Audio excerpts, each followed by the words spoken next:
Right. Okay. So, I mean, yeah. So, as Karen would say, there probably will be somebody else, more people joining in. So, I guess we can start.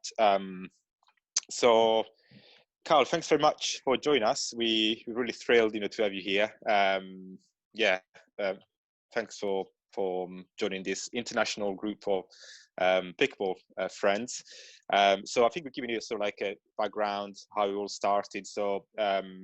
The COVID came, and we all the events were cancelled, and we thought we need to find something, to stay connected, to keep in touch, and share, our experience, how we live in this moment, this pandemic. And then we created this sort of like Zoom group. Initially, it was a small group, and then we didn't have this idea of inviting a pro, or a special guest. But then, I think it was Sarah, she had this idea. I said, why don't we invite Ben and Colin, because they train a club, and then, so we loved that. So we decided to invite a guest every week. So and today we have you here. So thanks very much. We sent you some questions. So you should. Did you receive the list of questions? Yes, I was able to read through some of the questions. Cool. Okay.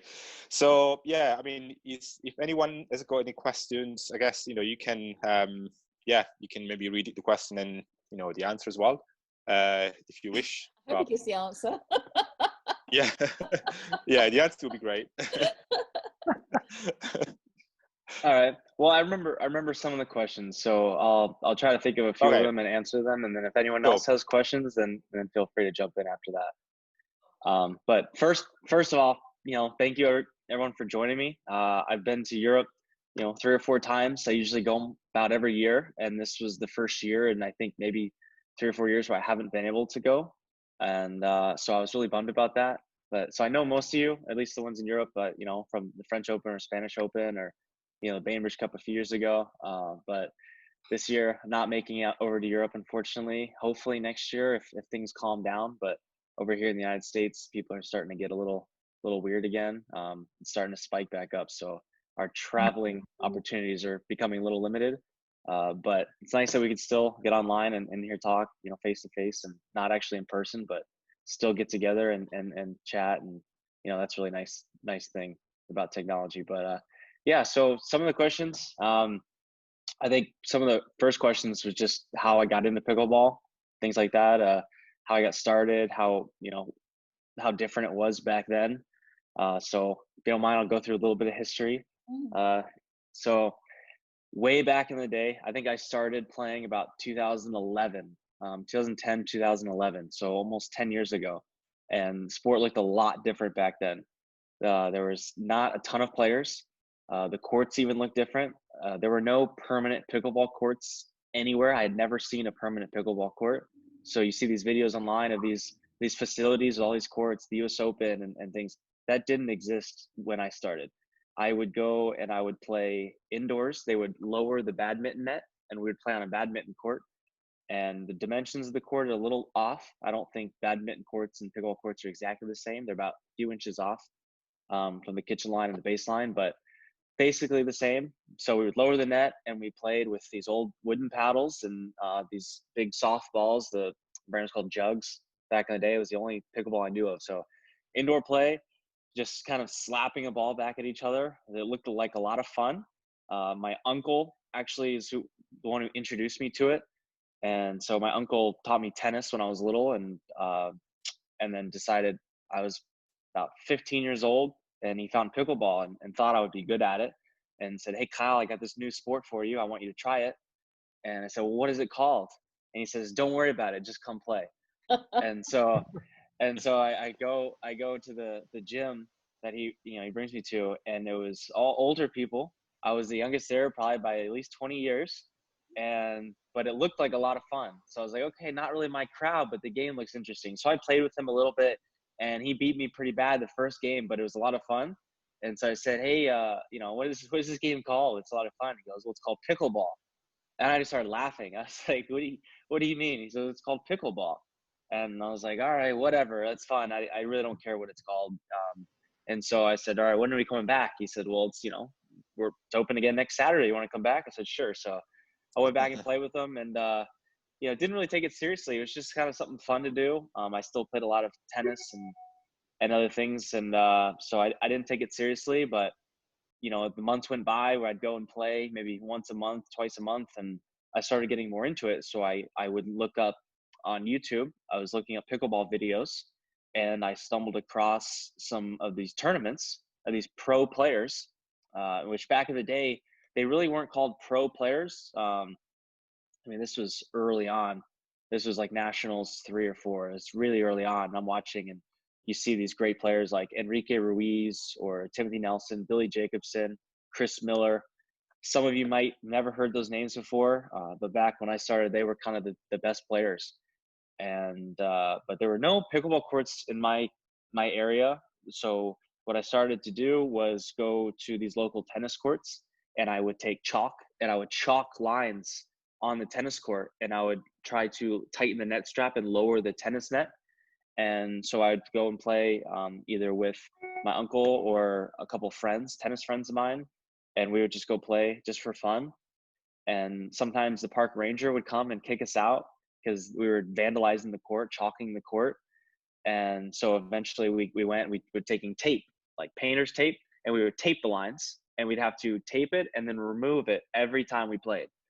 So you think, how dedicated we must have been back then. We'd go to these tennis courts, spend 20 minutes takes a while.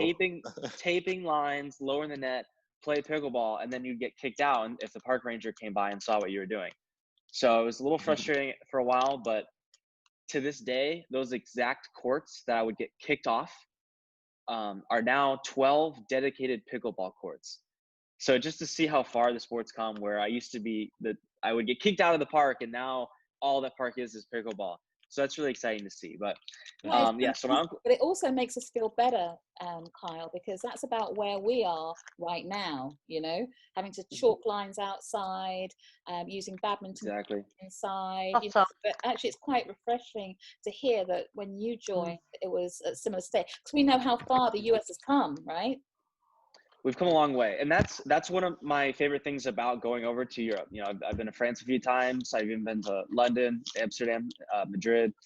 One of my favorite things is going to these areas where pickleball is very new, and trying to help any way I can to progress it. Either by teaching and trying to get the skill level up, or by showing the interest and showing those local communities that, hey, in the United States, pickleball is growing. It's becoming more popular. The same thing can happen to your community. Doesn't matter what country you're in. We're seeing it over in India. I know Manish is doing a great job over there, trying to get more courts. You're seeing it in Asia. So it's definitely growing. It starts out slow, but once it really takes off, it's exponential. It grows very fast. So what we saw here in the United States was in 2014, pickleball really kind of, in my opinion, exploded, where the nationals all of a sudden doubled in size. You got an influx of these tennis players that started playing, and the skill level shot up, and you just saw courts just started to pop up all over the place.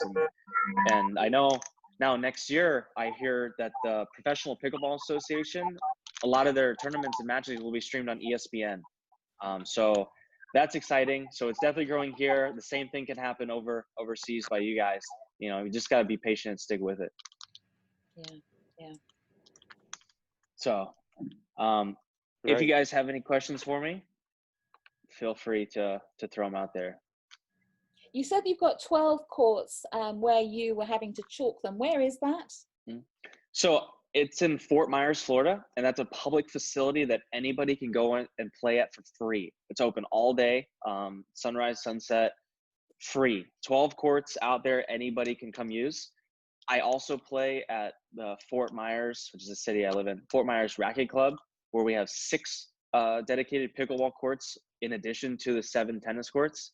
And that's just a small drop-in fee. It's like $5 or $10 to come play a day. So it's very cheap. But yeah, there's courts everywhere now, which is crazy, because when I first started, there were no courts anywhere. And now there are courts in almost every community, like dedicated specific pickleball courts in almost every community.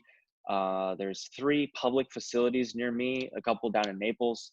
So it's growing like crazy. So it's really exciting. Yeah, Brilliant. So Kyle, can I ask, what do you prefer, singles, doubles, or mixed doubles when you play? That's a good question. So they're all so different. You know, it's not which one do I prefer the most. It's at a certain time I might prefer a different one. So I play singles a lot mornings. If I just have one other guy I can play with, I'll go play singles because I think it's a great workout and it can be very fast paced. It's a lot of fun.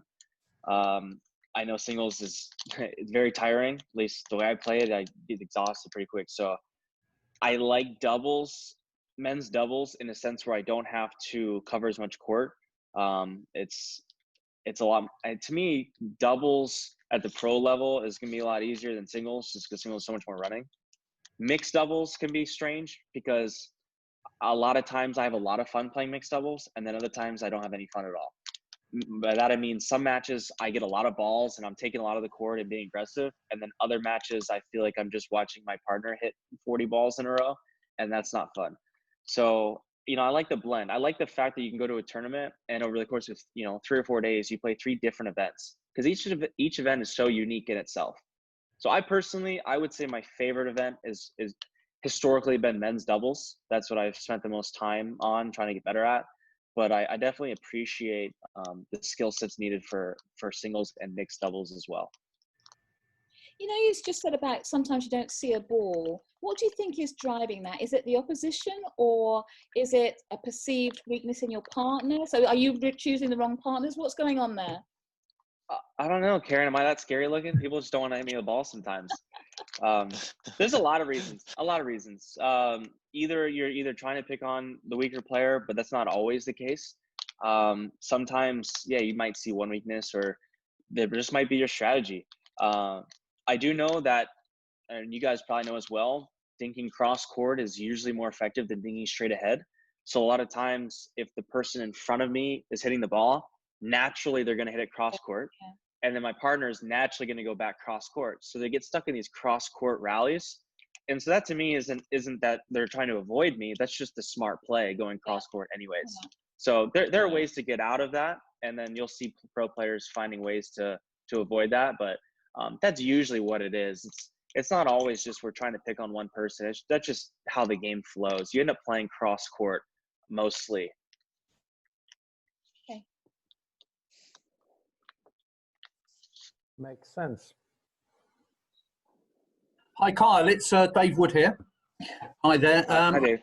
Hi there. I don't know. I just joined late, so I don't know if this question was asked of you. But if all things next year go to plan, COVID's gone, let's say, what sort of program are you looking to do? Which countries are you hoping to go to play your pickleball? That's a great question. Yeah, it's still up in the air, right?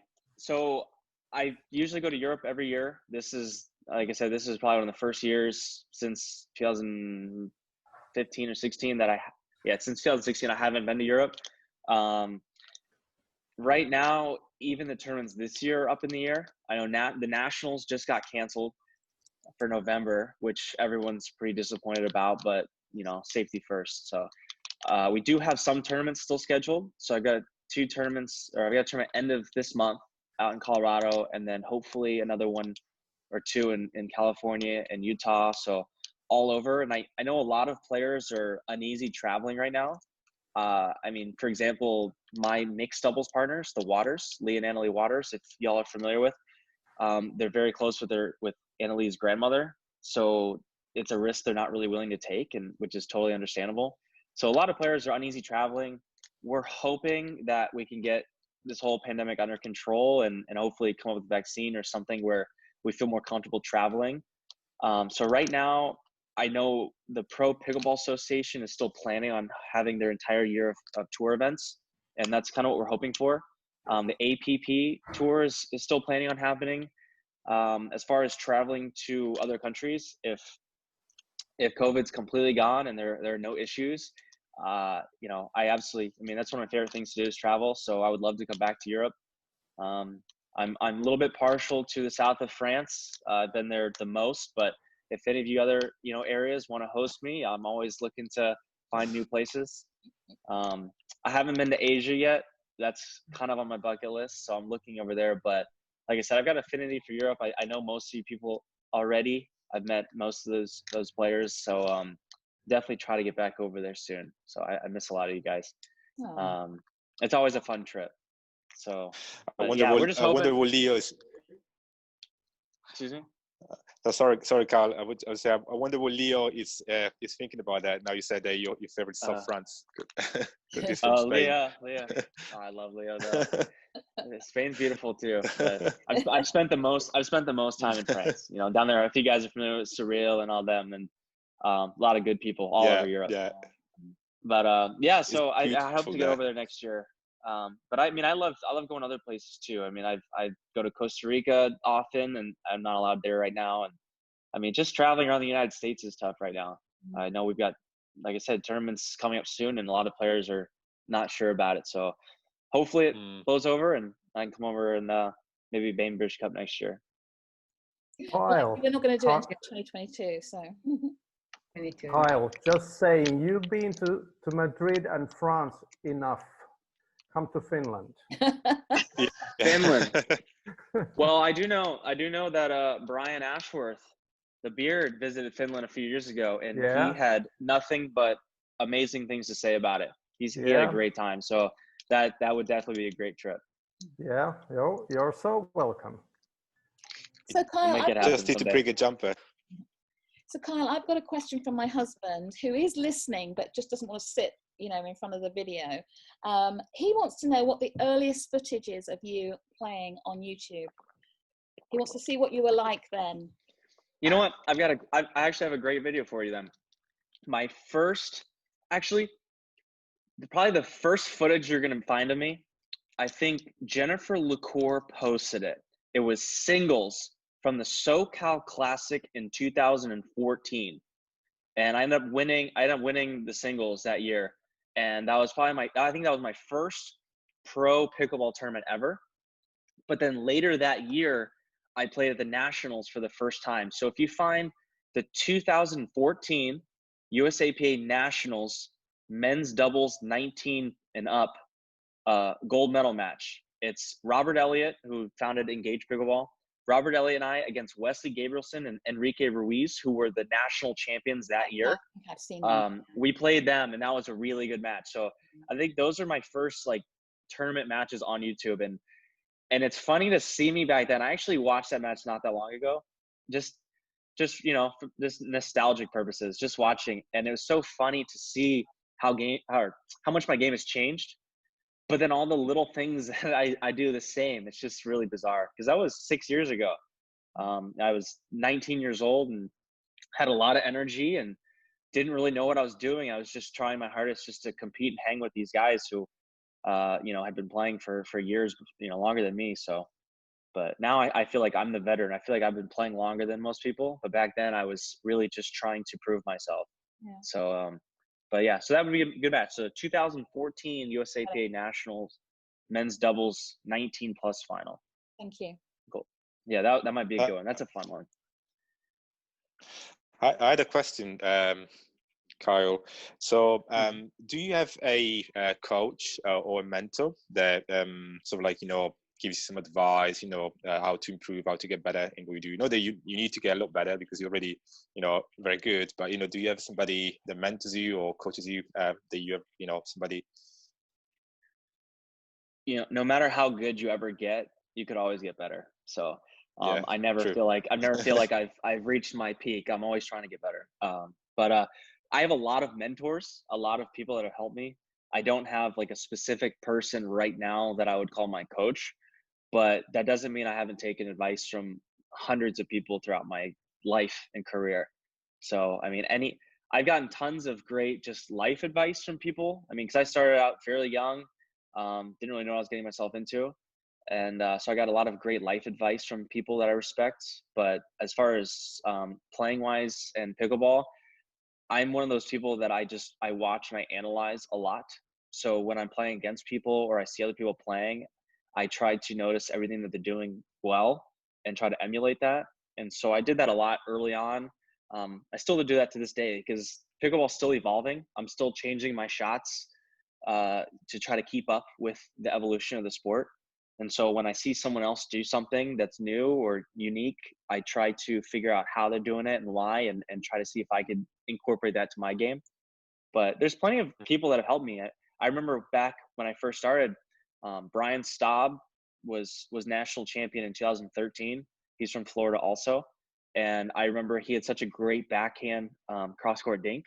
And so anytime I played against him, I would just try to dink him every single ball because I just loved watching his form, and I tried to just emulate it and do exactly as he does. So things like that where, I might not necessarily have a coach, but I definitely asked people, hey, how do you hit this shot? Or why do you do this? Very inquisitive. So I tried to, I just want to get better. And when I see other people doing something better than me, I try to figure out how and why are they doing it better than me and see if I could do it that well also. So. Kyle, do you coach anybody? Do you coach anybody on a regular basis? I do. I gave some lessons this morning locally, but do you mean as far as pro players or just or up and coming players that you are coaching on a regular basis to see them progress and move up the ranks? So you could say coaching. Working with people. It's tough on a regular basis right now because of COVID, but there's definitely a lot of players that I'll go out and I'll drill with and practice and give them advice because I see potential in them. So one of those players I found was actually Annalie Waters. So I know a lot of people were calling me your coach because they knew I was working with her. But I just really when I see potential in someone, I'm the kind of person that wants to see how good they could actually be. I'm going to try to help them get better.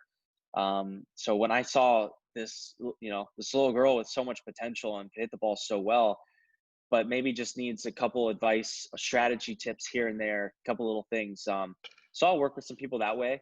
As far as like weekly training with anyone, just a couple local friends of mine that want to get better, I've been working with. But as far as like up and coming that I think are going to be, like potential world number ones, Ben Johns, when he first started, we went out and drilled a ton, and I tried to help him as much as I could because he was just a really good friend of mine. And two, I saw how much potential he had.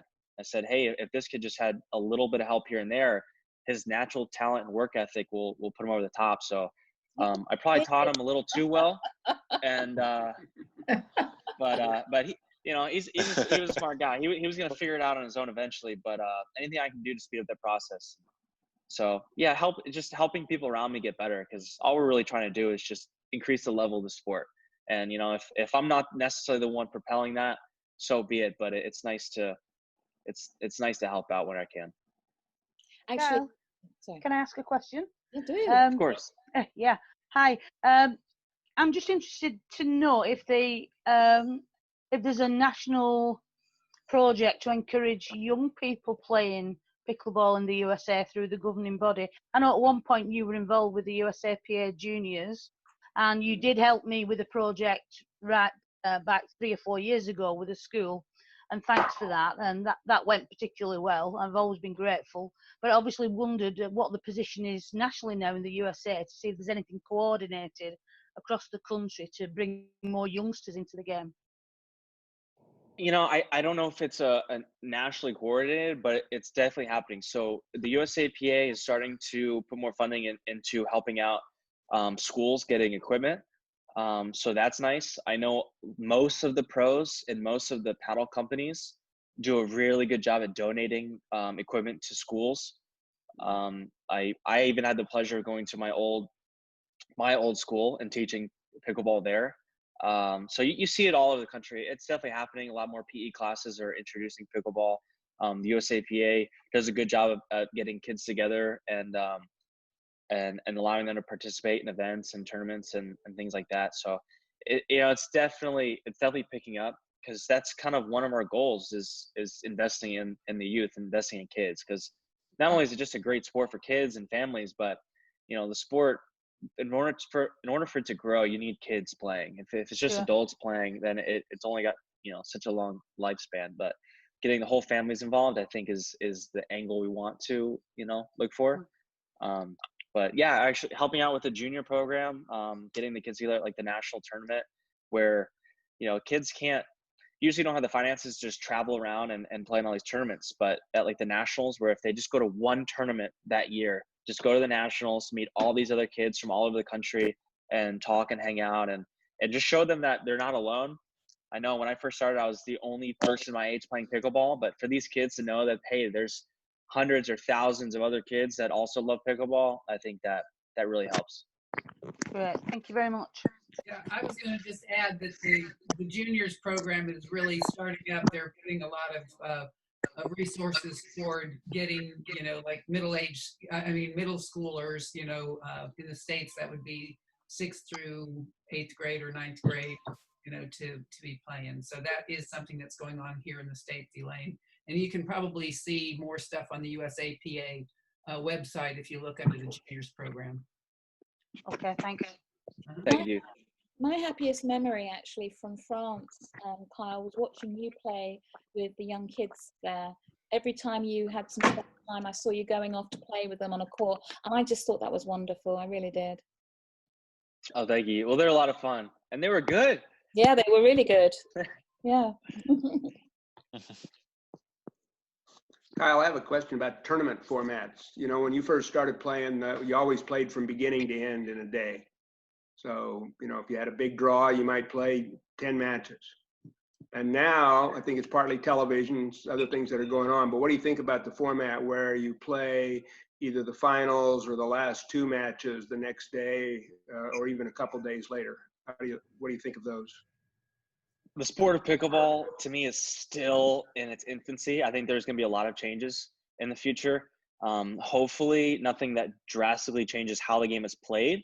But as far as tournaments go, nationals a couple years ago, I had 10 singles matches in one day. Wow. 10. And that to me is a little too much. If anything, that's dangerous to the players. And so what you're seeing is these matches are getting longer, more intense, more physical, and you're gonna have to find ways to, give the players some sort of rest. So what you see happen is at the nationals, the USAPA nationals, they play out the bracket, at least on the doubles day. You play the bracket all the way up until the winner's bracket final. And then the next day, those 4 teams that are still alive have at least 2 matches that day. So I liked that. So you play it all the way up to the semifinals, and then you finish the semis and finals the next day. I think that's a trend we should look towards if it's going to be a large tournament. I think we should do that for singles also, just because the game's getting a lot more physical. The draws are getting bigger, more and more players. So they're going to have to do something about that in the future, or have qualifying rounds for certain players not seeded to get into the event, things like that. So there'll be some changes soon. I think the days of forcing the players to have to play 5-6 matches in one day are kind of coming up. I think that's going to change soon, especially because we even had a tournament. We had the Atlanta Open last year. We played the semis and finals. That's 3 out of 5 games to 11. And it was 90 something degrees out. It was hot. Playing 5 games for one match. Imagine having to do, 3 or 4 of those in one day. It's just, it's too much sometimes. So yeah, I think the bracket system will change a little bit in the future. We'll see. Yeah. What do you think about rally scoring? I don't think about it much. You don't want it? You'd rather, that's one way to shorten the matches. Yeah, but it takes away from a lot of the skill-based match play. So when you have rally scoring, the matches tend to be closer in score than what they would have been if there wasn't rally scoring, if that makes sense. So instead of just punishing you for making a mistake, you should be rewarded for doing something good. So I'll have a match where I might be playing against someone where no rally scoring, I might beat them 11-0 or 11-1, but then with rally scoring, all of a sudden the match turns into like 11-6 or 11-7. So I don't necessarily think that's better for the game either. For doubles, I don't think rally scoring even works at all. Just the way that players rotate and change serves and things like that, I don't think it works at all. For singles, you could make a case for rally scoring. Just for singles, you could make a case. Okay. But like I said, I don't think that's the way to go. But hey, I'm pretty sure volleyball changed that rule. So you never know. Like I said, the game's still fairly new. There could still be a lot of changes, but that might not necessarily be a change that we need to make. Okay, thanks. It's a good question. Very controversial. Hi, Kyle. It's Carolyn here from Wimbledon, where the tennis is not on this year. Oh, you sound familiar. How are you? Yeah, good, thank you. Louis, Thadia, and Guy were here, but I'm sorry they've had to leave. But they might catch up with it later. But Louis' question to you is: are you ready for his next water ski trick challenge? Because we like challenges, Kyle. I love Louis' challenges. You know what? I'm ready for his challenges. I see he's got a lot of creative ideas. The water ski one's impressive. I think we're gonna actually have some waves over here this weekend coming up, so I might have a little trick for him. So we'll see. But yeah, bring on the challenges. I know I did have a COVID-19 challenge early on in the lockdown where I was bouncing the ball, and I think people enjoyed that one pretty well. So if you guys haven't seen any of Louis tricks, he's always thinking of something. Yeah. And I have to tell you all that Kyle, when we were in France last year, he was the perfect gentleman because I got stuck on a bit of a high ridge. And most people, like my boys, said, just jump, Mum. And I said, no, I'm not jumping. We saw that. But not everybody probably saw it. But Kyle lent me his back and perfectly helped me down very kindly. So. Oh, what a gentleman. He's a true gentleman. Anything for you, Carolyn.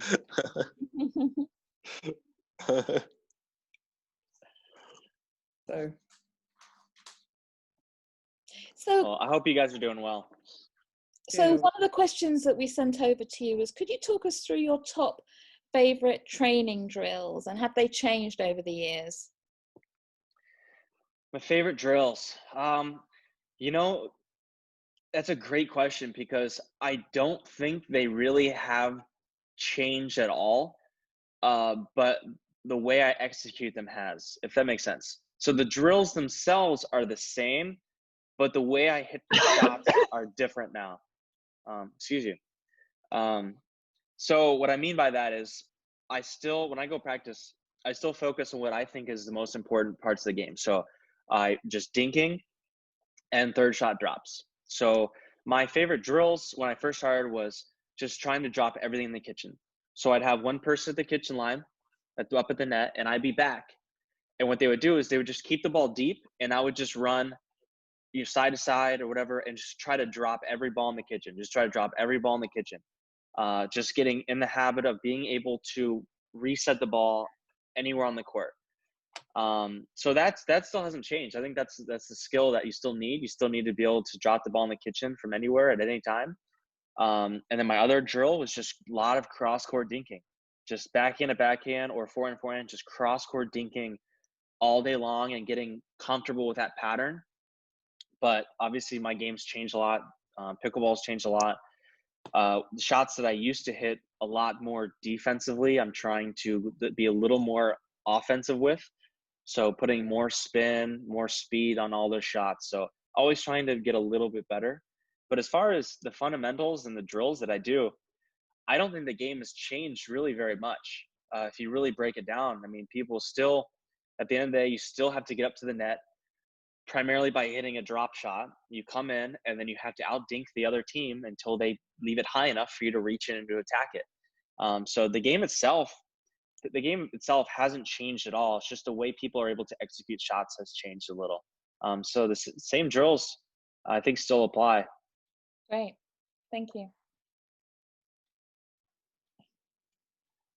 Kyle, when you go to practice, sort of a non-tournament day and you're just heading off to the courts with a few of your friends or what have you, how long do you sort of spend on maybe drilling and practicing, and then maybe how much on having a few games with your mates? What's the mix?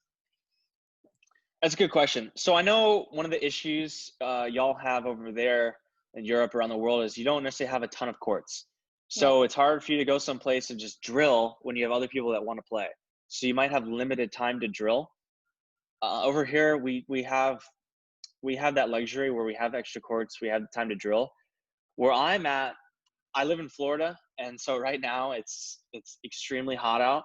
So we know we only have about 2 hours outside maximum before you sweat too much, you're overheated. So we only have so much time. So what I'll do is I'll dedicate certain practices to just drilling, and then other times I'll just hit for 5-10 minutes and then just play. So depending on who I'm with. So in the mornings, my typical practice is I'll go out with one person, and for an hour, maybe an hour and a half, probably about an hour, just drilling, just hitting the shots, working on the shots, just ton of dinking, ton of drops, just really practicing certain shots, something that I feel like I need to work on. So probably about an hour, and then maybe play singles for the other 45 minutes to an hour.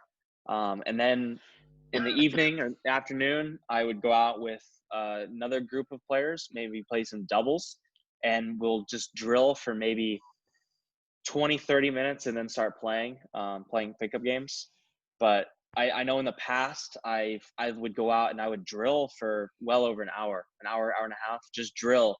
And sometimes I wouldn't even play after. I would just go drill for over an hour, because I mean, if you want to get better at something, I mean, you can go out and play as many games as you want, but how many times are you actually hitting those shots? So if I go out and drill, I could hit 100 drop shots in a row, where if I go play an actual match, I might only hit 8 or 9 throughout the entire game. Yeah. So, if you really want to get better, just go out and drill for 20-30 minutes at least. But the more time you put into it, the better you're going to get. So I would say, to answer your question, probably 50-50 drilling and playing at this point. Okay, thanks. I'll say that during this COVID quarantine thing, a friend and I, we had an area that was about 30 foot by 10. So we marked it off with a kitchen and a full-size court on the other side. And we drilled exactly what you were talking about, resetting points and everything the entire time. So you don't need a full-size court to do drills. That's all. That's true. You don't. Well, last night we've got a small group up here that played outdoors for the first time, and in the UK we're not meant to be playing doubles yet until I think tomorrow. Is that right, Karen? That's correct. Yeah. Because of obviously social distancing. So when we were there last night, I said, look, I can't approve any doubles play whatsoever, but I did have 4 people on court, but made sure there was social distance in between and set up drills. And in some of those drills, did some drills with point scoring. And these are people that wouldn't know, they have 1 hour once a week. So they're not people that would normally have any time to drill whatsoever. And we were out there because it was a rural primary school out in the countryside. First time we used the facility. And like you, we taped the lines and we did okay and used some lines that were there. And at the end of it, they all came off and said, that was fantastic. I wish we could drill some more. Because already, it was the first outdoor experience. So it's first time with an outdoor ball, first time, on tarmac, first time with the elements as such. But they had a great time, and they came away thinking that drilling was fantastic. They totally changed the view on what drilling was about. Absolutely. I sometimes have more fun drilling. If you feel like you're out drilling and you get bored, you're not doing it right. So I'll go out and I'll drill, and sometimes my drills are more fun than the games because you get to hit so many more balls.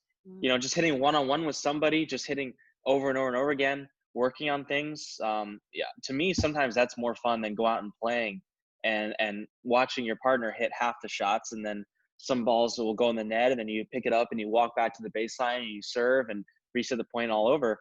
To me, sometimes just being able to hit 100 balls in a row and just keep working, that can be more fun. So yeah, it's all your point of view. Thank you. I think Manish should join us as well.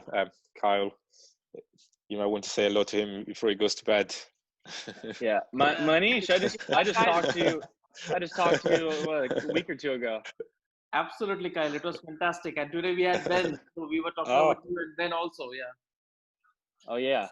Oh, you had Ben and Colin today, didn't you? Yes. Good fun. Go ahead. Yeah. Thanks, Robert. No. It's okay. I know it's bedtime in India now. Oh yeah, it's way past the bedtime, but it's fun to listen to Kyle. Always amazing to listen to Kyle and have fun. Yeah. Thank you. So Kyle, you're involved in PB 1965 LLC, aren't you? Yes. Yes, I am. Very nice. So that all started. Yeah, that all started. So a friend of mine here in Florida was looking around and realized that there were not a lot of pickleball specific apparel companies. And so he asked me, Kyle, where do you get your clothes? And I said, oh, I just ordered a pack of shirts on Amazon, real cheap, and just logoed them with, my sponsors on it. And he said, well, how's the materials? Are they any good? I said, no, they're real cheap. They're not great.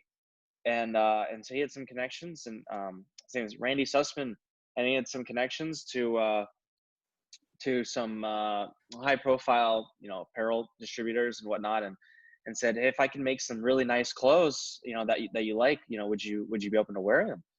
I said, well, yeah, if you make some nice clothes and I like them, of course I'd want to wear them. And he came up and he said, well, what style you like? And I told him, there's this, and I told him kind of what I was looking for. And they came out with some clothes, and they're so much nicer than what I'm used to. So the PB 1965, just quality materials that just breathe well. Like I play in Florida here, and it's, super hot. So just having a nice, breathable, comfortable material to play in is huge. It's a noticeable difference between my poor quality shirts over on Amazon and then something like this. That's, it just feels nice. So, so I got involved with it. I figured if I could help them, promote it, I wanted to wear this stuff myself. So, here we go. And it was a bummer because right when we were starting to kind of get it out to people, COVID kind of took over, so everything slowed down. But once I think everything starts to go back to normal, I think we're going to try to expand a little bit, because people are really starting to like the stuff. And we've got tons of things, we're coming out with a new hat soon. My wristbands are phenomenal. And a lot of little things. So we got high hopes. Amazing hoodies. If you've seen some of the designs on the hoodies, they actually logo the inside of the hood. Just really cool stuff. Trying to be innovative and come up with some new ideas and some quality pickleball apparel for people to be proud of. Sorry, can we just back up a little? Sorry, just back. I'm sorry. What's the name of the company again, so we can look it up? It's called PB 1965. Pickleball 1965.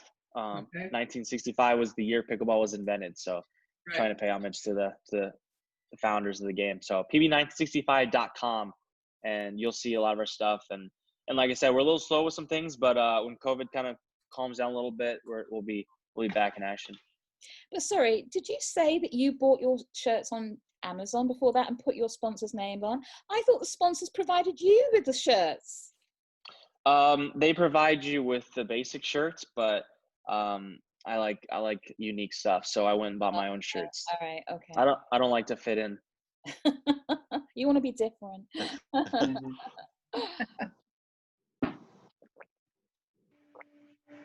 I was just a bit of news, Kyle. So I was chatting to Randy, and we're thinking of helping distributing the brand in Europe. So we just because they've co-branded with Paddle Tech now. So they we're thinking maybe to do something together with them here in Europe. So we're just gonna have a Zoom call maybe and discuss. Excellent. Yeah, I just speaking for me, it's their quality clothes, great material. I know Paddle Tech starting to make some of their clothes with it, just from the quality. So it's really nice stuff. So you guys can take a look, and if you like it, try it out. I don't think you'll be disappointed. I've seen the website, and I bought a hoodie actually. He's actually in Michigan now, where Leo is. So when Leo's back from Michigan to Europe, hopefully we'll be able to wear it, and I'll be able to tell you. They're nice. Do they make women's clothing? They do, and they're actually expanding on it. So we just got a couple women pros to help design some of the women's clothes. So definitely gonna happen. Oh, Leo, yes. Leo, you got it there. It's there. You're not allowed to wear it, Leah. Yeah, I'm sure it's worn already.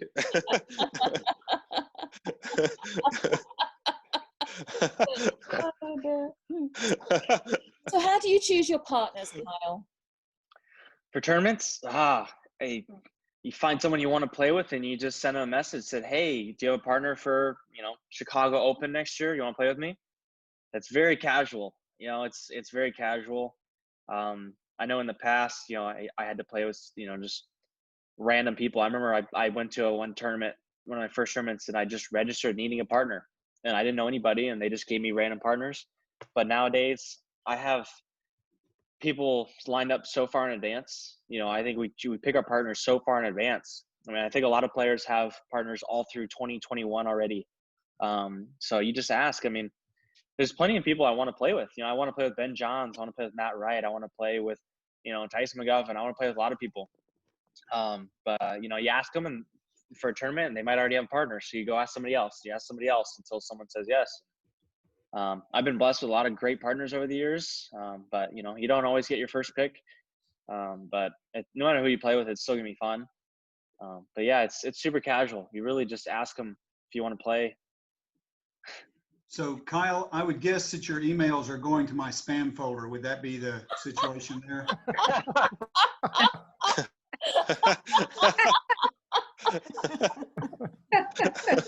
That must be it. Must be it. Must be it. Oh, Ron, you never fail. So Kyle, I have a question.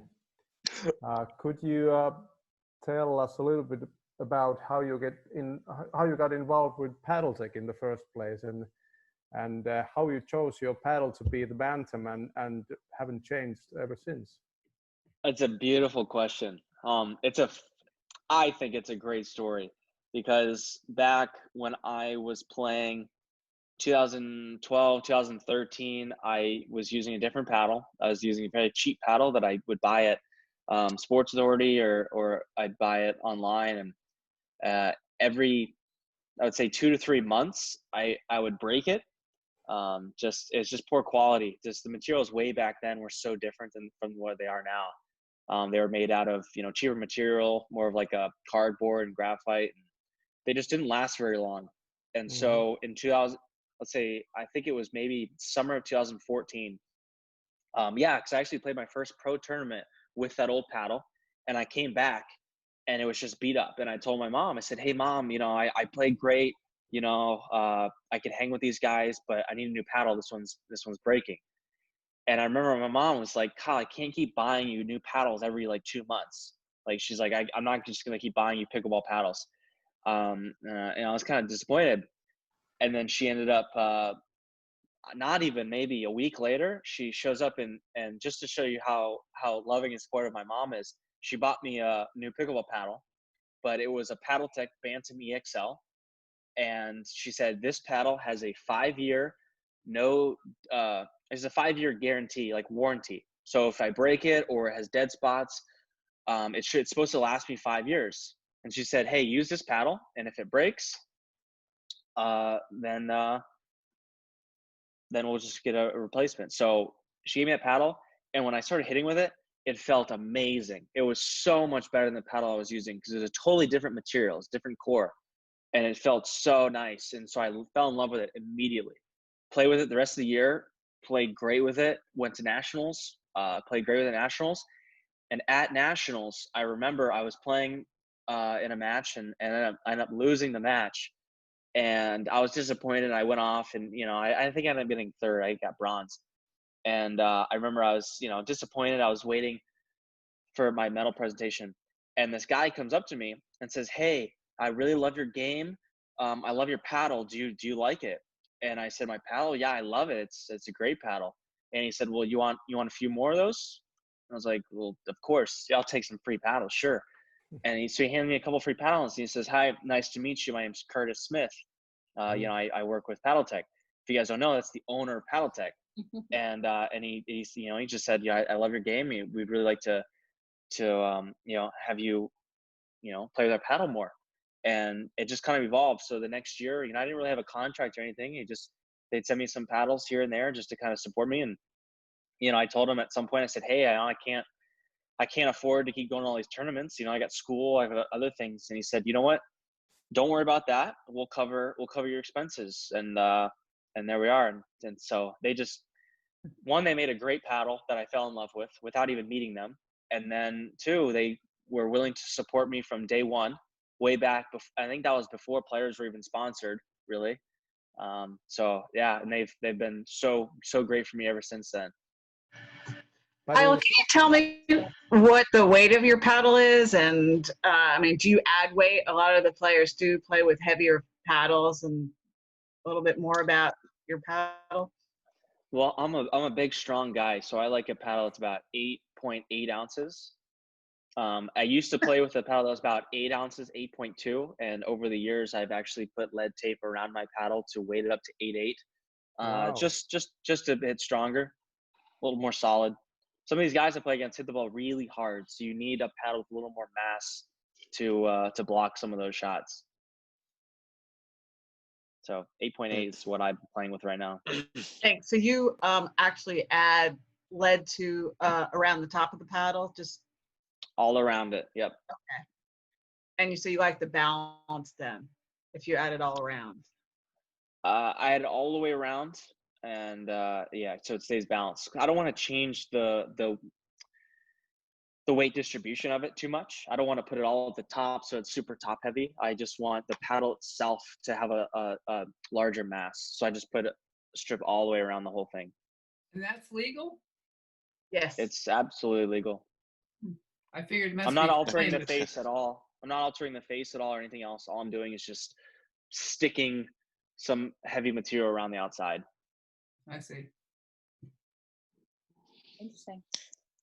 Carl, you mentioned your mom earlier. So there was a sort of rumor or news, you know, they came to Europe about your mom was asked how come you're because you're very good players, you know, as soon as you started.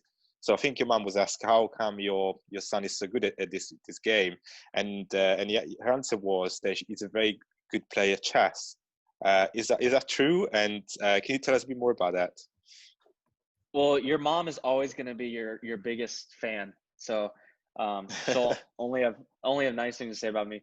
But yeah, I mean, I liked chess when I was younger. I don't know. Like I said, I'm one of those people that just likes to analyze and think a little too much into things. So when I watch pickleball, you know, what I see is all the little intricate details in it and all the little strategy things that most people might not see. You know, when you see two players dinking, I'm watching the spin of the ball and all sorts of little things like that. So I think chess, where you just have to constantly think, you know, a step or two ahead of the other person. That's how I feel with pickleball. I know that if I push this ball out wide, I know their play and I got to go cover the middle and I got to watch their other shot. So, you know, I think in pickleball, you're always looking for cause and effect. If I hit the ball here, where are they likely to go? And then you go cover that. So that to me makes it interesting. So I think that probably helps. So I think pickleball is a lot more mental than people realize. And is there a relationship with chess, you know, with the game of chess, you know, my dad and I would play chess a lot when I was little.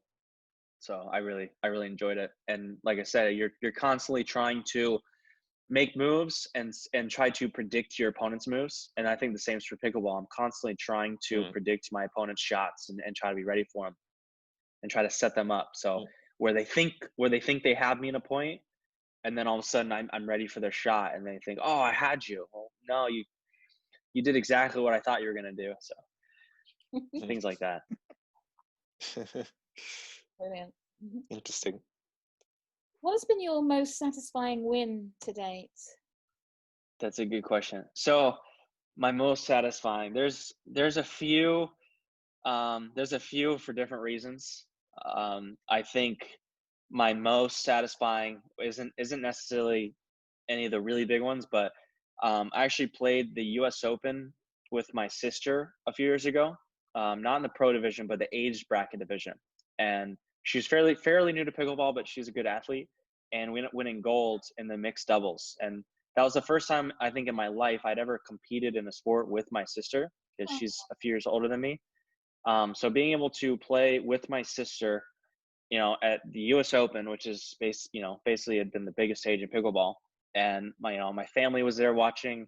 So that was a cool moment. That was a cool brother sister bonding moment that those moments only come so often in life. So that to me is probably the most special win. Was that gold? But we won gold, and actually we beat a team that we had no business beating. But my sister played the best match I've ever seen her play, and I was so proud of her for holding her own and winning.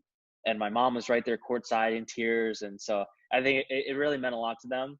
And I think to me, seeing how much it meant to them is why it means so much to me. So as far as other wins, I mean, there have been other great wins, of course, but I think that trumps them for sure. Brilliant. Kyle, I appreciate what you said, but I'm a little disappointed you didn't mention Amsterdam 2016 because that was my very first international tournament, and my very first match was against you and Riff, and you were lucky enough to win, me and my partner, but you were kind enough to give us 6 points, which until this date, I can't imagine how that happened. I will remember that forever. Oh, thank you. We'll need a rematch someday. Yeah. Well, I'm sure that the result will be different then. You might get 8 points this time. Yeah, probably. And I was lucky enough to get 1 point. So with Harrison, so and we remember that very fondly. So yeah, thank you for that. Oh, thank you. It's a big difference coming over here to the players. They really, really do appreciate it, Kyle. Oh, and I have so much fun too. You guys have been nothing but so welcoming to all the Americans that have come over and to play pickleball. And you see that in the United States too. You see people being very welcoming to new players, but for you guys to welcome me, I don't know what your stance is on Americans, but for me to come over and for you guys not to look at me as this American with an ego that thinks he's better than all you guys, I genuinely just wanted to come over and help grow the game for you guys. Because obviously I can see how much enthusiasm you have for it, and we have the same over here. So why not, try to build it together? So I appreciate how kind everyone was to me. Every time I go over there, everyone really is. Well, Kyle, I have to tell you, I know your enthusiasm because one of my very favorite videos of you is not when you're on the court, but when you're in the kitchen and you're making oh yeah, jambon. Oh man, it was brilliant. It was fantastic, huh? Merci beaucoup, ma chérie. And I hope you're gonna come out with a video cooking around the world or maybe something. We'll see. I know Irina Tereshchenko would like that. Yeah, you can name it Kyle in the Kitchen. So there you go. Hey, maybe it's possible. Oh dear. Come on, guys. Any other good questions? Kyle? Yes, I have a question. When you go to a match, do you first look how your opponents play, or probably as you know them already, do you have already a strategy how you want to play them? Good question. So for me, most of the people I play, I already know. I've already played most of them, but obviously there's some tournaments where an early round I might play a new team. Usually I'll watch their match before just to get an idea how they play. But if I've never played them before and I don't really know anything, I'm not really worried about them. I'm focused on me. If I play my game and hit all my shots and do what I need to do, I'm not worried about them really at all. So I think you focus more on hitting your shots. Focus more on making sure you play the best you can play and not focus so much on the other team. That being said, if they have some great shot that you need to watch out for, obviously try to avoid it. But what I mean is as long as you can get your serve in nice and deep, hit a good drop shot, get up to the net, dink well and keep it down, and then attack effectively, it doesn't really matter a whole lot what they try to do as long as you're playing well. But Yeah, definitely. I think I'll analyze their game more so during the course of the match. So as I'm playing them, you figure out a lot of things. So when I'm playing people, just seeing what shots they're hitting and what they're doing that maybe is making me uncomfortable, learning things like that. So if really early on some guy reaches in and hits a great backhand, roll or slap shot at me, then I think to myself, hey, he's got a good backhand. Maybe I should not hit it there again. So I definitely learned just little things like that. That's simplifying it, but I think you know what I mean, where you learn a lot during the match. So that those first few points or first maybe 10 points, really, you're playing your game and you're trying to figure out kind of how the other team likes to play and how they want to play. And then over the course of the match, you both tend to adjust to the other team. So like I'll play at the match and the first game looks entirely different than the third game. So the first game, we're both playing our games, trying to figure each other out. And then by the third game, we have each other figured out and we're both trying to hit shots to counter what the other team is good at. So matches will change throughout the course, over 20, 30 minutes. I mean, strategies will definitely change. What specific areas of your game do you think that you need to improve upon to improve your whole game? That's a good question. A little bit of everything. At this point, like I said, I'm trying to be a little more offensive with things. Trying to put a little more speed on every ding, trying to put a little more spin on everything, just trying to increase that level of difficulty, kind of push it to the limit. You could always get better at, resetting or get faster hands, get stronger, things like that. So I feel like my understanding of the game is where it needs to be, but the execution of some of my shots just needs to get a little better. So I'm working on it. What kind of exercises have you been doing during COVID-19 to kind of keep sharp and, yourself going? Well, I was really disappointed early on in the lockdown because they shut down. My community has a gym, we have a pool, and we have a park where you can ride your bike at. They closed all of those. Oh. So I actually started riding my bike down around town. I would ride my bike down to the beach. Just so I started riding my bike a lot more. And then finally that park with the bike lane opened back up. So definitely a lot of bike riding. I don't like to run that much. I really don't. I feel like it's bad on my knees. At least my knees always hurt after I'm done running. So I don't really run a ton, but biking and swimming are really my two main exercises besides just playing, obviously.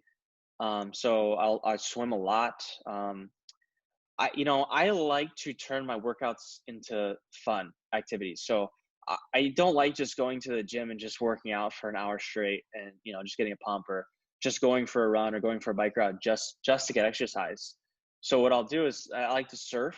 So like I said, there's some waves coming this weekend. So you go out in the water, you're paddling around, you're swimming around. I mean, it's a great workout and I'm having fun doing it, or I'll ride my bike down to the beach and go swim in the ocean or something. Things to make it more interesting. Because if I get stuck doing, at least I feel like if I get stuck doing the same routine over and over again, it becomes monotonous, it becomes boring, it turns into work for me. And I don't want pickleball to ever feel like work. I don't ever want to feel like I'm working out just for the sake of working out. I will sometimes, but I'm not going to do that all the time. I want to try to make it fun. So going out and playing beach volleyball, we're just playing another sport, but you're running around in the sand and, it's different exercises. So instead of just going to the gym and working out, I like to go do other activities, just kind of cross training. And that's how I get most of my exercise. Great question. I have seen you. I have to leave. Thank you very much, Kyle. I'll see you in Denver, I guess. You got it, Ron. In a couple weeks. So hope so. Thank you. Yeah. You got it. Everyone have a good day. Gotta go. Bye, Ron. Hi, Ron. Bye. So, Kyle, I've seen you on YouTube lose your cool a couple of times. Not Kyle. 2 or 3 times maybe. When that happens, what do you have to do to overcome that? Yeah, I think that if you complain enough, eventually you get over it. I'm just kidding. That's not true. You know, I mean, everyone does. I mean, even Roger Federer's broken rackets before. You see it all the time in pro sports. You know, not necessarily proud of it, but in my defense, a lot of the times that's happened, I end up being right. But it's the way you handle it that people care about, not necessarily whether you're right or wrong. So I've definitely learned from that. It's just tough. Some things can be just very frustrating when you are right and something you feel like you worked really hard for something and it's taken away from you unjustly. It can be frustrating. But you know, you just have to understand that if you do lose 1 point, it's just 1 point. You know, you're gonna have to play, you know, 100 points in a match. So, you know, instead of dwelling on it and getting upset about that, just move on from there. And how do you do that? How do you move on from there? You just focus on the next point. Okay. You know, I think that's kind of the secret question everyone wants to ask. But at the end of the day, what I've learned is that if, let's say I hit a great shot, I think I hit a winner, and line judge calls it out, even though I'm pretty sure the ball was in, and I'm upset about it. Me thinking about that shot is not going to help me for the next point or the next 3 points. Yeah. What's going to help me is thinking about the score, whatever the score is now, and focusing on this next point. So instead of letting 1 point affect the next 3 or 4, or maybe the rest of the game, just let it go. So what I've actually been telling myself lately is if something like that happens, just tell myself, just convince yourself that maybe you were wrong. Because, you know, I'm not always right. So if I think the ball's in, they call it out, I'm upset, I think the ball was in, just tell yourself, hey, Kyle, maybe it was out. And then you let it go. So instead of dwelling on it and just assuming you're always right, because I'm definitely not always right.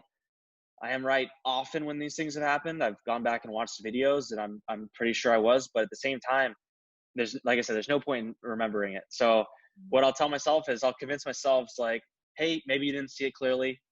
Maybe it was out. You know, things like that. Just so that you can just let it go, relax, and just keep playing. So where do you stand on line judges then? I would prefer to have my opponents call the balls than my line judges. I'd rather have my opponents cheat me than a line judge make a mistake.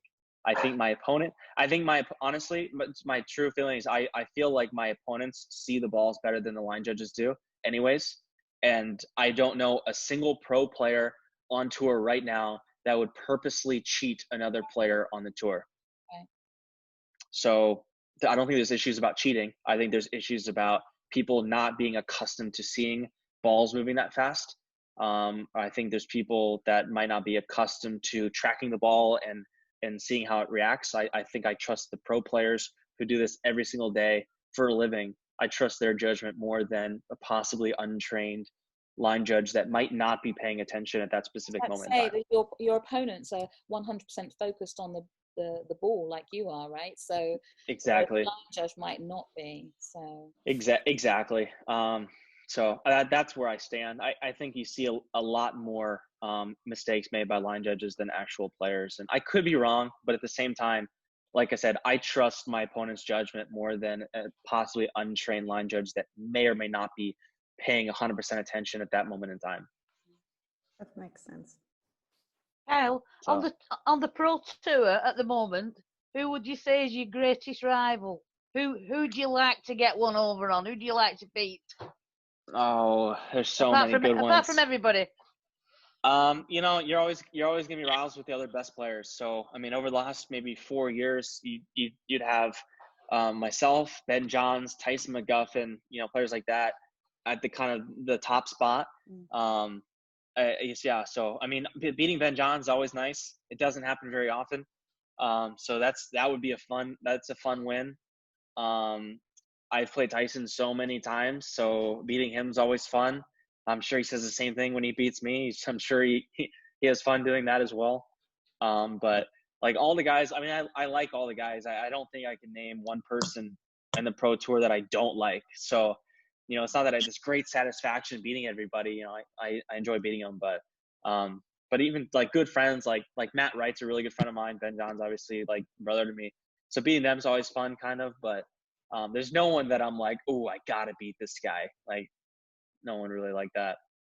I was thinking more friendly rivalry, where you have some real good banter and a bit of, as you call it in USA, trash talking between yourselves. You know, the first time I'd never come across that expression actually until you sent me something in writing for one of the schools, and you said, you know, I love to hang out with my friends and I love to trash talk. And I thought, oh, I can't use that because I'd never heard of it and it sounded like a really bad term. So that bit got edited. No, trash talk's fine. Trash talk's fine in the sport. Just keep it, you know, keep it respectable. But no, we play all these guys all the time. We win some, we lose some. You know, at the end of the day, we're just playing pickleball, so it doesn't get, you know, it gets heated sometimes. But after the tournament, we usually get over it. Yeah. It's one of the things I enjoy about pickleball quite, you know, meeting up with people and having, you know, a good laugh and a bit of banter on court and everything, you know, and certainly at the moment, apart from not playing, I'm just missing seeing people and having that sort of, you know, contact and fun with them really. So I think it's probably what an awful lot of people have been missing. Absolutely. That's all how we feel. I mean, all these players I go play with, I mean, they're some of my best friends, so not seeing them, it kind of hurts. All right, I've only got time for maybe one or two more questions, so I don't want to rush you guys, but Carl, so who are the people to look out for? Who are the up-and-coming stars that we're going to see over the next couple of years? I think you're going to see Ben Johns doing pretty well for another year or two. Annalie Waters is going to keep getting better if she continues to play. Catherine Parento has been playing really well.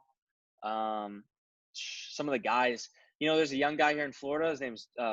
His last name is Johnson, and he's 17, and he reminds me of Ben. So I'd keep an eye on him. Even William Sobeck from Key West. Some of these really young guys have some potential. So I got to try to play with them some more and see how good they can get. But yeah, hopefully I can stay up near the top for another couple of years. Definitely having fun. You're still very young, so I'm sure you can. Thank you. Right, one more question and then we'll let Kyle go. Anyone got one? Come on, who's going to give that killer last question? Real barn burner. Killer. All right then, what dreams? Wait a minute. I was muted, sorry. The one that Roberto always likes to end with is, what is your dream for the future of pickleball? Great question to finish this. Okay, so my dream for the future of pickleball. When I first started playing pickleball, I didn't even take it seriously. There was nobody my age playing. There were no courts, no real tournaments. It was very small. I never expected it to get any sort of recognition. And now we have the Pro Pickleball Association possibly being streamed by ESPN next year. You know, I've always been hopeful that it could be in the Olympics. I think that should be our goal someday. But even in the States, we've got a long way to go to keep growing it. So my hope for the future is that pickleball becomes so well known that it's not necessarily taking over the world. I don't have any crazy radical ideas, but for it to be just in consideration where it's another sport, you know, it's just considered another sport, just like badminton or table tennis or even tennis, you know. And I don't necessarily know if it'll ever be as big as tennis, but look at the numbers. I mean, I even just the racket club, more people play pickleball than tennis at a lot of these tennis clubs. So I don't see how it can't get, you know, close to that big. It's still so small. It's so hard to predict anything, but I never predicted it would get this big as it is already. I mean, I remember when I first started, there was maybe 500,000 players. Now they're saying there's probably 4 or 5 million. My hope for the future is that pickleball is in every school, at least in PE class, hopefully as a sport. I hope that there's club pickleball teams at every college, university. Maybe not an actual sport with college scholarships, but at least club. And I hope that it's played on TV, you know, fairly regularly, because right now it's really not. It doesn't really get any respect. And I think times are changing, and hopefully in the next few years, it'll start earning respect. And you know, you'll walk into a bar or pub and you look up on the TV and you might have a pickleball match be playing. You know, who knows? So I think the day where I walk into a sports bar and I look up and I see the TV and I see some of my buddies playing pickleball, or possibly me playing pickleball, I think that'll be the day where I sit back and I realize, you know, the kind of impact that I've made, or possibly be coaching in the Olympics someday. I think that's when I'll finally sigh that breath of relief and be like, wow, we did it, you know. So that'll be the day. That is a lovely, lovely thought to finish on, actually. So thank you. Thank you so much for your time today, Kyle. It has been fabulous. Thank you all. Yes, Thank you. Chatting with you all. Thank you. Thank you. Good answer.